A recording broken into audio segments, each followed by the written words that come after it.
What is up guys? Welcome back to another video. And for today's video is may mission tayo. Hinihintay ko pa si Papi Mike, yung kasama natin sa previous videos natin. And may mission kami ngayon. Kung napapansin nyo is may cap tayo ngayon. Ito ay dahil hindi ko na masyadong naiintindihan yung buhok ko. Dahil paminsan-minsan is medyo magulo. So we need to wear cap. So hihintayin natin yung kasama natin na si Mike. Stay tuned.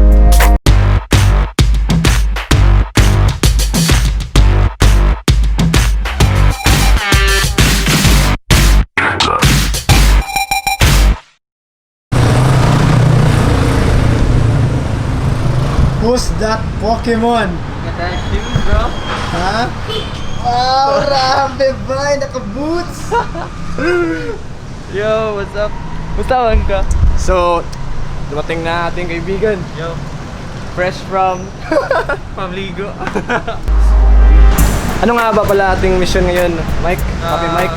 Pupunta tayo sa loob. Oo. So basically, may plano na kami na mag-build ng PC. Dahil- Actually, oo. plano namin yan 4 months. Yeah. Yeah. Dahil syempre, kailangan sa work. And at the same time, hindi namin na ma-maximize sa laptop lang. Yeah. Kaya mas magandang PC.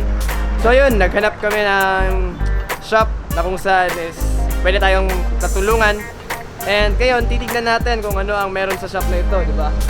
And isi-share namin sa inyo kung ano ang meron dito and baka pwede naming may recommend. So that's why papasok tayo ngayon. Pupunta natin. Go, Pops. Okay, Mike, take it away.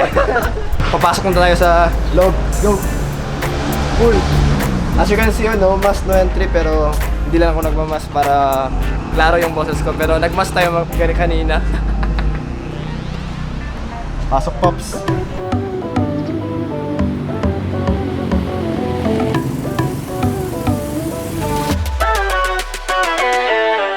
Kailangan natin dito siguro. As you can see, may maraming monitors. Monitors! Ano ba to? Envision. Ano ba to?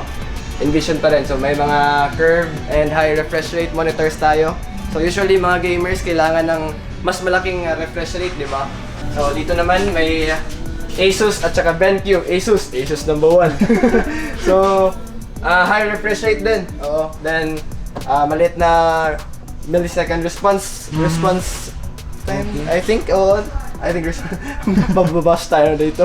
So also IPS na din itong monitor. So IPS meaning mas magandang kulay kahit sa iba't ibang viewing angle. So minsan kasi nasa side tayo naglalaro, di ba? So moving on, here marami tayong mga keyboards. Dito pa may mga monitor pa tayo dito, di ba? Tapos meron pa dito BenQ XL. I think ito yung mga kilala din sa mga gaming.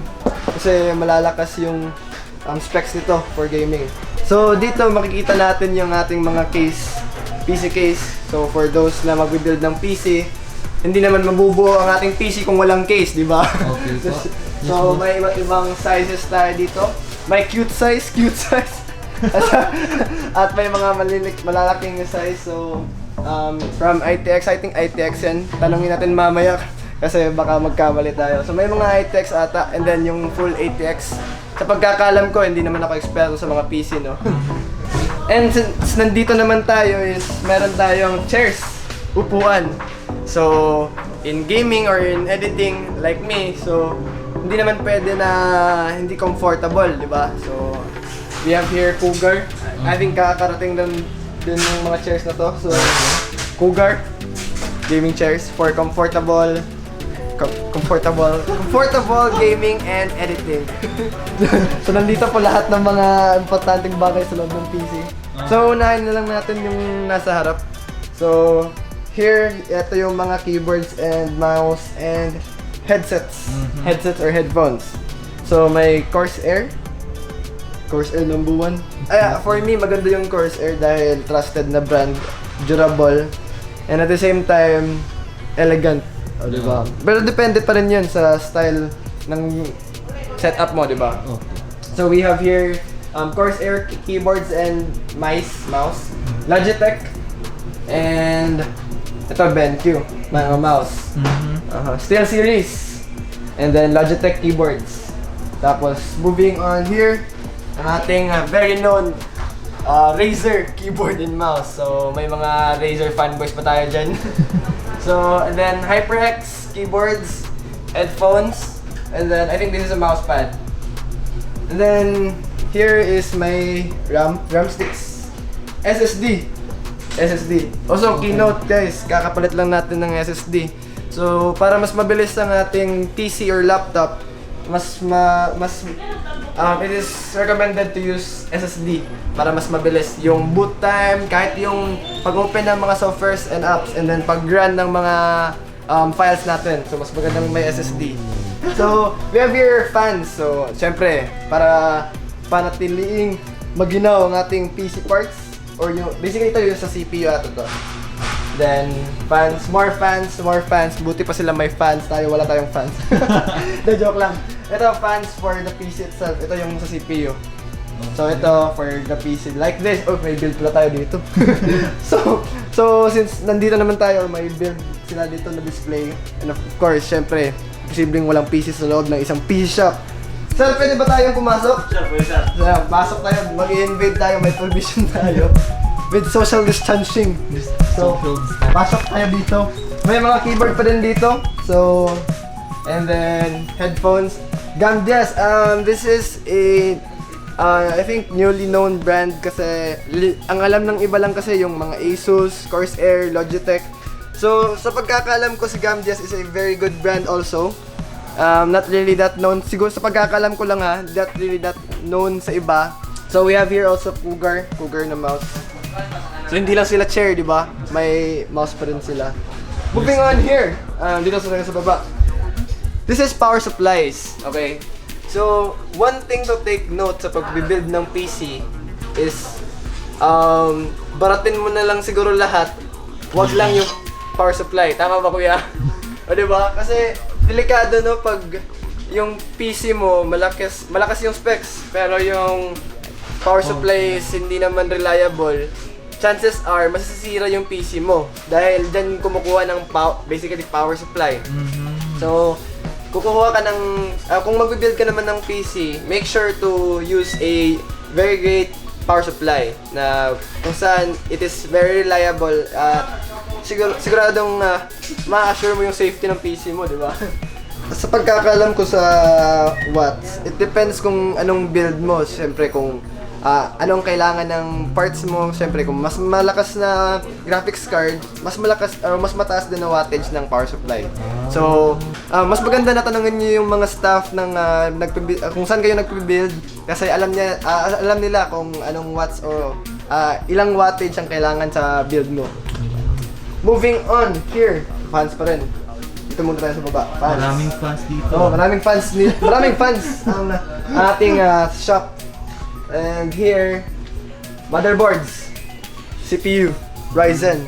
Medyo hindi na ako masyadong updated sa CPU, no? Pero sa pagkakalam ko, way back, ilang years na ba, nag-comeback yung AMD. Kasi dati, Intel lang yata yung sikat. Tapos paglabas ng Ryzen, biglang boom. Paano yung boom? So, marami nang nagbi-build ng AMD Ryzen builds. So, yan. Also guys, different yung motherboard ng AMD sa pagkakalam ko. So, make sure to check and to ask your person and staff. So, dito naman tayo sa may mga dito graphics cards. Graphics cards. And then, motherboards. Keyboards. So, kakakuha lang natin ng keyboard from Red Dragon. If you haven't checked that video, make sure to watch it. Link, click here. Click here or link down below. So, nireview natin. Dito din natin kinuha yung keyboard from Sir Tak Azurcon or Tak computer vendor. So, dito din sa shop nila, may mga rare and hybrid na mga parts na kung saan di natin nakikita yan sa ibang PC shop. Dito lang sa shop nila Sir Tak, di ba? So, baka naman. Asus Lyra Voice. This is a Bluetooth speaker sa pagkakalam ko. This is very new. And router. Sa mga nagrereklamo sa online schooling nila, make sure to check your routers. May ibang router na mas malakas yung bigay ng internet. So more fans, coolers. So ito yung mga bagong coolers nila. Yun. Grabe no? Oo. Malalaking coolers. This is very rare sa pagkakalam ko. Oo. Kasi sa ibang shop, parang Wala silang order-based. Oo, order-based lang yata. So, dito sa shop ni Sir Tak, meron na. Diba? Baka naman. Baka naman. Ito pa, thermal take. Ayan. Uy, matagap na diha And to then, headphones ng Asus. This is very great for sure. So, may mga personal stuff tayo naman dito. Name natin, ma'am. Name lang, name. Hi, I'm Jonali po. And Hi, I'm Chichi. si Sir naman. Anong name natin, Sir? May any message tayo sa ating mga pwedeng pumunta dito, Hi, hello guys. Pwede po kayong bumisit sa ano namin sa store. Dito po sa location namin is GR Borja Extension, Kamamanan po. Ayun. Great Spot Arcade. Great Spot Arcade. Great Spot Arcade Ayun. building po. Ayun. So, located at Jarbor Extension, Great Spot Arcade. So, ayun, naka-install both pa tayo. So, sila po ang mag-entertain if bibili kayo or pupunta kayo dito sa kanilang shop. And also, Sir Tak mentioned na kung hindi nyo kaya na i-full pay yung bibilin nyong parts or yung build or anything na makikita nyo sa shop dito, they are also offering home credit. Speaking of home credit, may mag-explain ng konti kung ano ba ang ways or ano ba ang kailangan para sa home credit. So, ano po ang kailangan natin? For home credit requirements, magdala lang ng 2 valid IDs, yung primary at secondary. So, nasa-search naman sa Google kung ano yung primary at secondary. Tapos, if employed ka, pwede magdala ng payroll or bank statement. Kung may OFW or may remittance ka, just bring the statement or the remitter receipt. Ayun, pwede. At pinaka-importante yun, yung down payment, 45 to 50%. 45 to 50% lang ang kailangan. And then limited lang yung home credit natin to 20k na loan. So if More than 20k. more than 20k, halimbawa 50k yung build mo tapos 20k lang kaya ng home credit, so magda-down ka ng 30. Ayun, okay. So yung pwedeng i-home credit is the amount around 20k. Ayun. 20K. And then down payment of 45 to 50%. Depende sa kung ilan yung build mo. Ayun. So yun lang yung requirements ng home credit natin. In about sa among credit card, RCBC East West is the only bank that can do installment. Okay. BDO, other banks, they Di pa cannot. pwede. We have straight only for 1 month. Okay. So noted yung RCBC and East-West. RCBC and East-West yung installment natin ng banks. Then other than that is straight yung payment. Ayun. So pwede din yung credit card. Debit, pwede din. Pwedeng debit card din. Ayun. Baka pwede pay Maya. Coming soon May siguro. Paymaya, may GCash din tayo. Oo. May bank account lang. Ayun. Ito.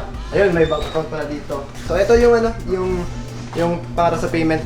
Po, thank you po sa credit. Thank you. Kung hindi kaya si full pay na cash, pwedeng home credit, credit card, debit card at pwedeng pay Maya at GCash.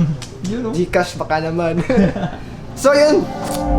So make sure to ask them guys kung ano ang ibang ways na pwede nating bayaran not only in full pay cash or cash dahil minsan naman masakit sa bulsa kung cash natin bibilhin, no? Pero minsan kasi pag cash may mga advantages. So let us say baka pwedeng may mga lilit na discounts. So pero pwede namang mga home credit or credit cards. So yes guys. So ayun na nga, this is Sir Tak Azarcon's computer shop located here at Jarbor Extension Street, Great Spot Arcade here in Cagayan de Oro City. So if you're looking for PC parts or PC builds or any parts, keyboards, monitor, headphones, make sure to visit Sir Tak Azarcon's computer shop here at Cagayan de Oro City, Jarbor Street, Great Spot Arcade. So for sure dito kami. Kasi yes, di ba nakita naman natin? Maraming parts, affordable naman yung prices, and then mabuti yung mga stuff. So plus points. Plus points? Oo, for sure ito si Papi Mike, may plano kasi itong mag-build ng Ay, PC. marami ng prospects na. Ayaw na, Sa case pa lang. Sa case pa lang meron na. Ayos na. Case pa lang meron na. Uh-huh. Ako nito, wala pa. So that's all for it for today's video, and if nagustuhan mo ang video ito, make sure to like this video, comment down below, and share it to your friends. Make sure to visit and like Sir Tak Azarcon's Facebook page. Link down below para ma-check niyo yung page niya. And that's all for it. Yun. Thanks for watching. And always look at the brighter side. See you in the next video. Yun!